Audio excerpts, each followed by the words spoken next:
Hi friends, అందరికీ 8వ రోజు వరాహమ్మ నవరాత్రులు శుభాకాంక్షలు. 8వ రోజు కూడా దివ్యంగా జరిపింది పూజ. మా పూజ అయితే ఇప్పుడే కంప్లీట్ అయిపోయింది. ఓకేనా, చూడండి. ఈరోజు 8వ రోజు అమ్మకు నైవేద్యాలు ఏం పెట్టినాను, ఈరోజు ప్రసాదాలు ఏం పెట్టినాను, ఈరోజు అమ్మ అలంకరణ ఎలా ఉందో మీకు ఖచ్చితంగా చూపిస్తాను. ప్రతిరోజు చూపిస్తున్నాను కదా ఫ్రెండ్స్, ఈరోజు కూడా చూపిస్తాను. చూడండి ఒకసారి. అమ్మ అలంకరణ అయితే చాలా బాగుంది. 8వ రోజు కానీ తొందరగా అయిపోయినాయి కదా ఫ్రెండ్స్. ఇష్టమైన రోజులేమో తొందరగా అయిపోయినాయి నవరాత్రులు. రేపటికి 9వ రోజు పూర్తయిపోతుంది అమ్మ నవరాత్రులు. మీకు ఒకసారి చూపిస్తాను చూడండి. మా అమ్మను ప్రతిరోజు మీకు దర్శనం చేయించినాను. ప్రతిరోజు అమ్మ దర్శనం నాతో పాటు మీకు కూడా చేయించినాను. ఒకసారి చూడండి. ఈరోజు నైవేద్యం ఫ్రెండ్స్ మామిడి పండు, గెనుసుగడ్డలు అంటే అమ్మకు చాలా ఇష్టం అంట. ఈరోజు అయితే మరీ ఎతికి తెచ్చినాను.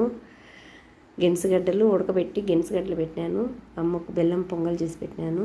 వడపప్పు, అరటిపండ్లు, తాంబూలము, పానకము, దాలిమ్మ గింజలు అయితే ప్రతిరోజు పొద్దున సాయంకాలం పెడతా ఫ్రెండ్స్. నీళ్ళు అయితే పైన పెట్టేస్తాను.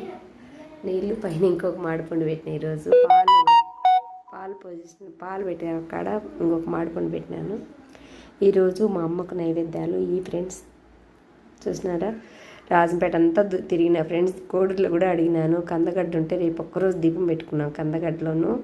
ఆడికి నాకు 9 రోజులు నవరాత్రులు పూర్తి అవుతుందని. కందగడ్డ అయితే ఎక్కడ దొరకలా ఫ్రెండ్స్, అందుకే పొద్దుగేసింది. గెనుసుగడ్డలు అయితే దొరికినాయి కానీ కందగడ్డ అయితే అస్సలు దొరకలా. మార్కెట్కి కూడా వెళ్ళాను, మార్కెట్లో కూడా లేవన్నారు. ఎందుకో మాకైతే కందగడ్డే దొరకలేదు.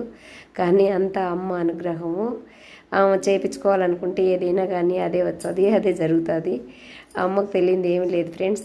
ఓకేనా, ఇది ఈ పూట మా పూజ. నచ్చితే ఒక లైక్ చేయండి. Bye friends.